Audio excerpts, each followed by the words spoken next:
بسم اللہ الرحمن الرحیم رب اشرح لی صدری ویسر لی امری واحلل عقدۃ من لسانی یفقہوا قولی۔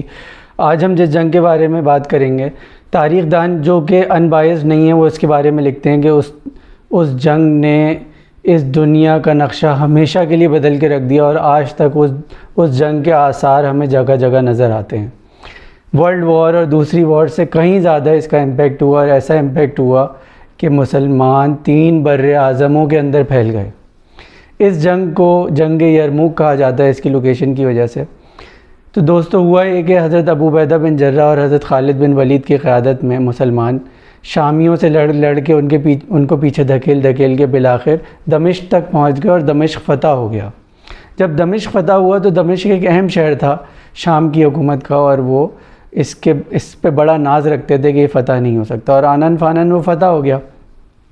جب دمشق فتح ہوا تو سارے کے سارے کافر جو ہے وہ شام پہنچے بادشاہ کے پاس، اور بہت دعائیاں کی اور کہا کہ بھئی ہمیں زیادہ اور طاقتور اور مضبوط فوج کے ساتھ ایک ساتھ حملہ کرنا چاہیے، اور مسلمانوں کو ہمیشہ کے لیے کچل کے رکھ دینا چاہیے۔ مگر یہ کہ وہ جو اللہ کہتا ہے کہ ایک پلان وہ بناتے ہیں، ایک منصوبہ وہ بناتے ہیں، ایک میں بناتا ہوں اور میں بہترین منصوبہ بنانے والا ہوں، تو شاید خدا کا منصوبہ یہ تھا کہ ان کو ایک ہی دفعہ ایک ساتھ بلا کے کچل دیا جائے، اور پھر یہ دوبارہ سر اٹھانے کے قابل نہ رہیں، یہ سانپ یہیں پر مر جائے۔ اور یہی ہوا، بادشاہ کے پاس سارے پہنچے، انہوں نے دعائیاں کی اور کہا کہ ہمیں ایک ساتھ بہت ساری فوج چاہیے مسلمانوں پر حملہ کرنے کے لیے۔ تو بادشاہ نے حیرت سے پوچھا کہ تم ان لوگوں کی بات کر رہے ہو جو جزیرہ نما عرب میں رہتے ہیں، جو جاہل ہیں، جن کو جنگ کرنی نہیں آتی، جو کہ غریب تھے، جو تمہارے پاس تجارت کے لیے آتے تھے، وہ تمہیں کیسے ہرا رہے ہیں؟ اور تمہارے پاس اتنے گھوڑے ہیں، اتنی تلواریں ہیں، اتنے نیزے ہیں۔ تو بہت سارے لوگوں نے مختلف قسم کی باتیں کی۔ اچانک ایک شامی بوڑھا جرنیل اٹھ کر کھڑا ہوا اور اس نے کہا کہ بات یہ ہے بادشاہ سلامت کہ جب ہماری فوج رات کو شراب پی کے عیاشیاں کر رہی ہوتی ہے، تب وہاں پر مسلمان فوج رات کو اپنے رب کے حضور سربہ سجود ہوتی ہے۔ وہ لوگ ایک دوسرے کے ساتھ زیادتی نہیں کرتے، وہ ایک دوسرے کے ساتھ برابری کے ساتھ رہتے ہیں۔ ان کا لیڈر جو ہے وہ اپنے آپ کو خدا نہیں سمجھتا، اس لیے وہ لوگ ہم سے آگے ہیں۔ بہرحال یہ بات دب گئی، کیونکہ یہ بات جو ہے وہ لوگ سننے پر تیار نہیں تھے۔ بادشاہ نے رضامندی ظاہر کی اور 2 لاکھ کا لشکر جو ہے وہ جمع کیا۔ اب جب یہ اطلاع حضرت ابو عبیدہ بن جرہ کو ملی، اور یہ اطلاع حضرت ابو عبیدہ بن جرہ کو بھی اس طرح ملی کہ ان کا اخلاق اتنا اچھا تھا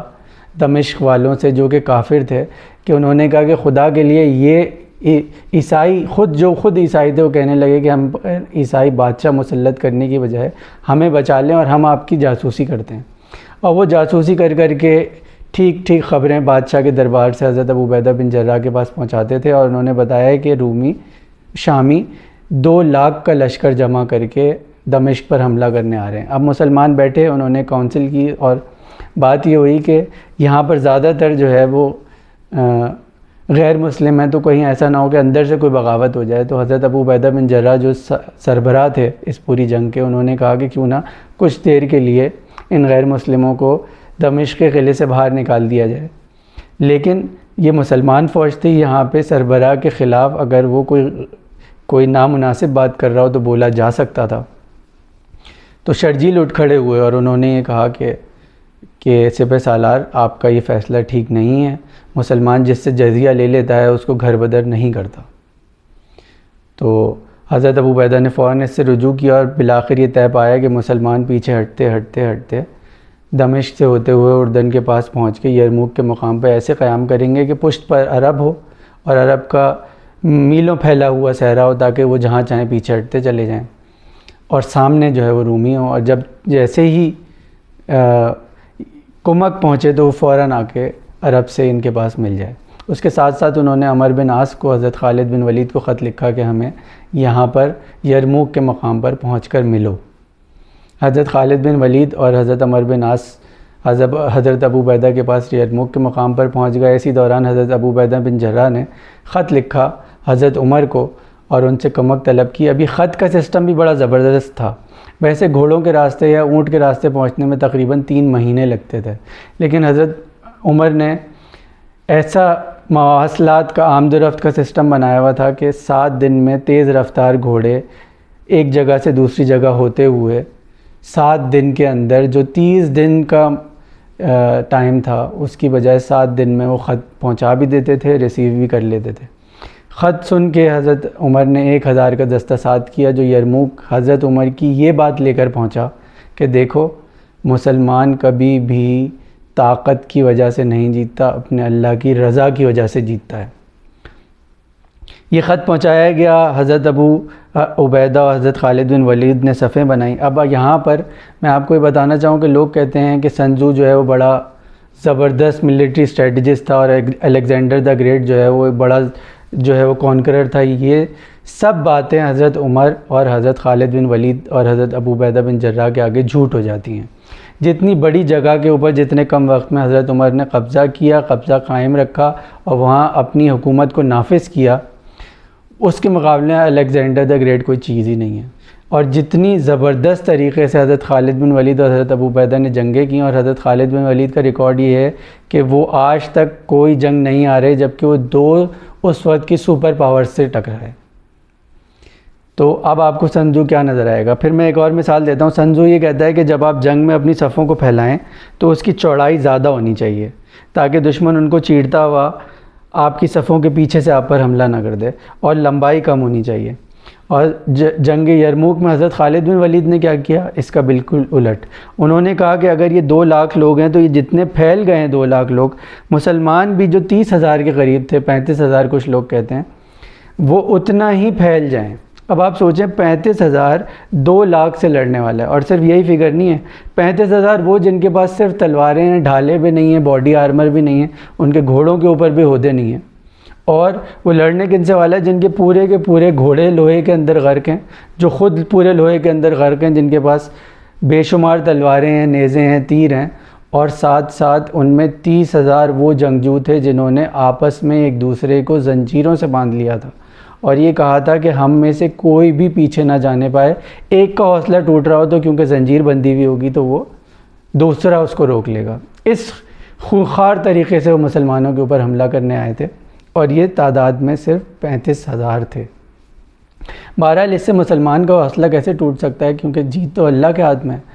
تو حضرت خالد بن ولید اور حضرت ابو عبیدہ نے اس طرح جنگ کو منظم کیا کہ میمنہ میں معاذ بن جبل تھے، میسرہ کے اندر جو ہے وہ عمر بن عاص اور شرجیل تھے، قلب کے اندر حضرت ابو عبیدہ تھے تاکہ قلب مضبوط رہے۔ اور امین رسول جن کے بارے میں حضور نے فرمایا کہ ہر نبی کا ایک امین ہوتا ہے، اور میرا امین حضرت ابو عبیدہ بن جراح ہیں، تو قلب کیسے ٹوٹ جاتا؟ اس کے ساتھ ساتھ ایک بالکل نئی چال جو شاید اس وقت دنیا میں کسی نے بھی نہیں دیکھی تھی، وہ حضرت خالد بن ولید نے یہ چلی کہ کیونکہ مسلمانوں کی صفوں کی چوڑائی کم ہو چکی تھی اور اس کے بیچ میں سے گھسا جا سکتا تھا، تو حضرت خالد بن ولید تیز تازہ دم گھوڑوں کے لشکر کے ساتھ پیچھے موجود رہے۔ اب ہوتا یہ تھا کہ پہلے دن جب عام حملہ ہوا تو جب دشمن صفوں کو چیر کے پیچھے پہنچ جاتا تھا تو عموماً جنگوں میں سمجھا جاتا تھا کہ وہ جیت چکا ہے، مگر یہاں ایک عجیب معاملہ ہوتا تھا کہ جب وہ صفوں کو چیر کے پیچھے پہنچتا تھا اور مسلمانوں کو گھیرنے کی کوشش کرتا تھا، اچانک حضرت خالد بن ولید گھوڑے دوڑاتے ہوئے وہاں پہنچتے تھے اور سارے دشمنوں کو قتل کر دیتے، انہیں پیچھے ہٹنا پڑتا تھا۔ پہلے دن ان کے لیے یہ ایک انتہائی حیرت انگیز بات تھی کہ یہ کیا ہو گیا ہے اور یہ کس قسم کی اسٹریٹجی ہے۔ خیر پہلے دن جنگ ختم ہوئی تو جو ان کا بادشاہ تھا اس نے یہ کہا کہ استاد یہ تو مسلمان ہارنے والے نہیں لگتے، تو اس نے آپس میں مشورہ کیا اور یہ کہا کہ چلو ان کو اپنی طاقت سے ڈراتے ہیں اور اپنے پیسے سے للچاتے ہیں۔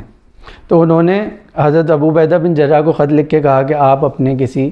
سفیر کو بھیجیں، تو حضرت ابو عبیدہ کی نظر انتخاب حضرت خالد بن ولید پر پڑی۔ حضرت خالد بن ولید جاؤ جلال کے ساتھ ان کے کیمپوں میں پہنچے تو وہاں پہ گھوڑوں کا دستہ جو کہ لوہے کے خود جن کے اوپر لگے ہوئے تھے وہ ان کے استقبال کے لیے تیار بیٹھا ہوا تھا۔ ان کو جو ہے وہ تیروں کی سلامی دی گئی، نیزوں کے سامنے سے گزارا گیا اور سونے کے تشت ان کے سامنے رکھے گئے، اور اس کے بعد وہ بادشاہ کے سامنے پیش ہوئے، لیکن وہ مرعوب نہیں تھے۔ جو کہ خدا سے ڈرتا وہ کسی اور سے کیسے ڈر سکتا ہے۔ اس کے بعد ہرقل نے بڑی اپنی کہانیاں بیان کی، ہم یہ ہیں، ہم وہ ہیں، ہم اتنے بڑے بادشاہ ہیں، اتنی پرانی سلطنت ہے وغیرہ وغیرہ وغیرہ، اور پھر اچانک اس نے یہ کہا کہ تم لوگوں کے لیے بہتر ہے چلے جاؤ، ہم تمہیں کچھ بھی نہیں کہیں گے۔ تو حضرت خالد بن ولید کھڑے ہوئے اور انہوں نے کہا کہ جانے کا بس ایک ہی طریقہ ہے، اور وہ یہ کہ یا تو تم مسلمان ہو جاؤ یا جزیہ دے دو اور قانون بس اس خطے کے اوپر خدا کا چلے گا۔ تو اس نے ٹھنڈی سانس لی اور کہا کہ یہ مسلمان ماننے والے نہیں ہیں، اور تیسرے دن کا آغاز ہوا۔ تیسرے دن کا آغاز اس طرح ہوا کہ بجائے اس کے کہ وہ 2 لاکھ لوگ الگ الگ جگہوں پہ حملہ کرتے، انہوں نے مجتمع ہو کے مسلمانوں کے میمنہ پر حملہ کر دیا۔ اس میمنہ کے ساتھ ایک چیز یہ تھی کہ وہ اس کے اندر بہت سارے وہ مسلمان تھے جو ابھی عیسائی سے مسلمان ہوئے تھے اور شامیوں سے مرعوب تھے، وہ پیچھے چھوڑ کر بھاگنے لگے۔ اب یہاں پہ تاریخ جو ہے وہ مسلمان خواتین کی بہادری اور شجاعت کے بارے میں آپ کو بتاتی ہے کہ جب انہوں نے دیکھا کہ مسلمان بھاگتے بھاگتے خواتین کے خیموں تک آ گئے تو خواتین آگے نکل گئیں اور فوج سے جنگ کرنی شروع کر دی، اور یہ کہا کہ اگر تم نہیں لڑ سکتے تو ہم لڑیں گے۔ یہ سننا تھا کہ سارے لوگ حضرت معاذ بن جبل کی قیادت میں دوبارہ میمنہ پر مجتمع ہو گئے اور میمنہ ٹوٹنے سے بچ گیا۔ پھر ایک عام حملہ ہوا۔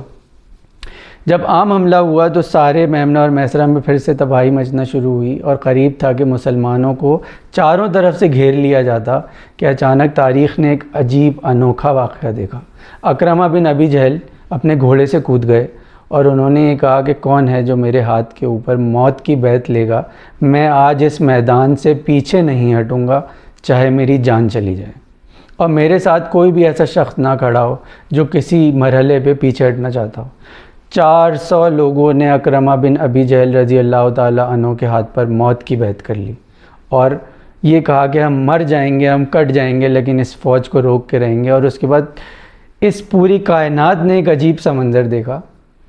کہ 400 لوگوں نے 2 لاکھ کی فوج کو روک لیا۔ وہ جم گئے، وہ لڑ گئے، اور 2 لاکھ کا لشکر آگے نہیں بڑھ پایا، یہاں تک کہ 400 کے 400 لوگ شہید ہو گئے، اور وہ 2 لاکھ کے لشکر کی ہمت ٹوٹ گئی، حوصلے ٹوٹ گئے، وہ پریشان ہو گئے کہ یہ انسان ہیں، جن ہیں، یہ کیا ہیں کہ 400 لوگوں نے 2 لاکھ لوگوں کو روک لیا۔ فوج بالکل ہمت ٹوٹ گئی، پیچھے ہٹنا شروع ہو گئی، اور اسی کی وجہ سے میمنہ اور میسرہ دوبارہ مسلمانوں کے ساتھ آ کر ملے، قلب مضبوط ہوا۔ جب حضرت خالد بن ولید نے یہ دیکھا کہ یہ موقع جنگ جیتنے کا ہے اور یہی وہ موقع ہے جس پہ دشمن اپنے حوصلے توڑ چکا ہے، تو وہ اچانک قلب کے بیچ سے اپنے تیز رفتار گھوڑوں کو نکلے، دشمن کو چیرتے ہوئے ان کی صفوں کے پیچھے سے نکل کے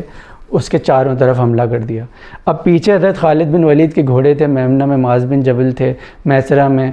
عمر بن عاص تھے، شرجیل تھے، اور انہوں نے چاروں طرف سے دشمن کو ایسے گھیر لیا کہ قلب نے جب اٹیک کیا تو وہ 2 سمت میں ٹوٹ گیا ان کا پورا لشکر۔ مگر پھر بھی 35,000 سے 2 لاکھ کا لشکر کتنی دیر اس چیز کو لڑ سکتا تھا؟ تو اچانک مسلمانوں نے یہ فیصلہ کیا کیوں نہ اس سانپ کے سر کو کچل دیا جائے۔ دور بادشاہ بیٹھا مسلمانوں سے لڑنے کی انسٹرکشنز اپنی فوج کو دے رہا تھا،